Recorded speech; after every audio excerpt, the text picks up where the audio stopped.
अजीब प्रेम और रजामंदी से विवाह। ये मेरी आंखों देखी सच्ची कहानी है जो मैं आप लोगों से शेयर कर रहा हूँ।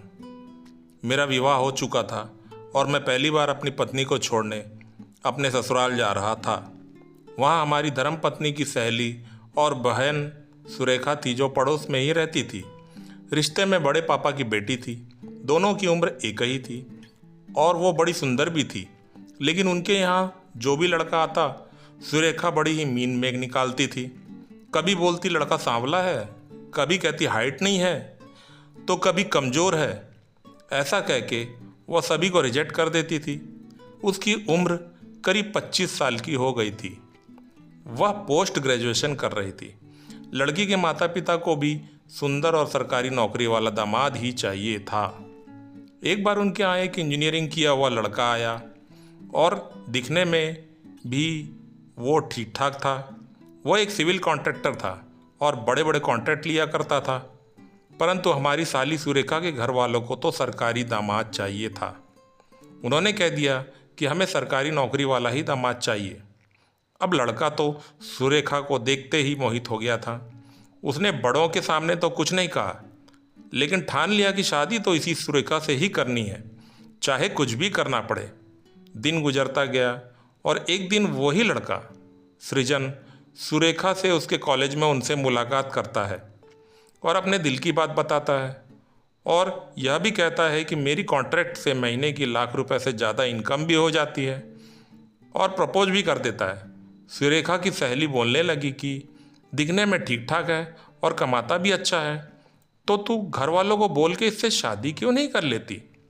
सुरेखा कहती है कि शादी तो घर वालों की मर्जी से और सरकारी नौकरी वाले लड़के से ही करनी है, जिससे कि जीवन भर की टेंशन तो नहीं रहेगी।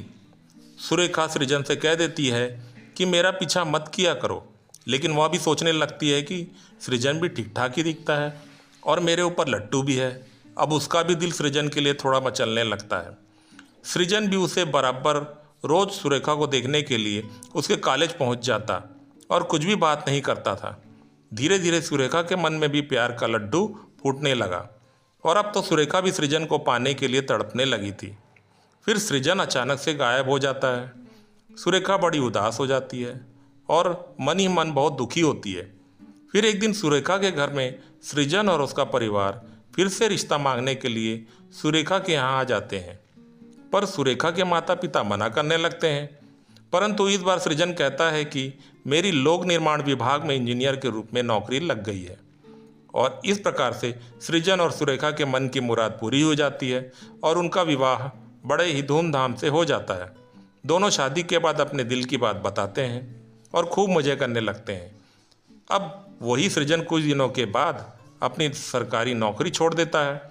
सुरेखा के परिवार वाले सृजन को बहुत समझाते हैं, पर वह नहीं मानता है और फिर से कॉन्ट्रैक्ट लेके अपना काम चालू कर देता है और सुरेखा से कहता है कि तुम्हारे प्यार में और दीवानगी में मैं सरकारी इंजीनियर बना था। कुछ 10 साल के बाद मेरी मुलाकात सृजन और सुरेखा से हुई। आज उनके 2 बच्चे हैं। सृजन अब करोड़पति था और अच्छा खासा व्यवसाय भी था। अब सुरेखा हमेशा कहती है कि प्यार हो तो सृजन के जैसा। उनका परिवार आज हंसी खुशी से चल रहा है। ऐसी कहानी के लिए मुझे सब्सक्राइब करें और बेल आइकन को बटन दबा दें ताकि आने वाली कहानी का नोटिफिकेशन आपको मिल जाए। धन्यवाद।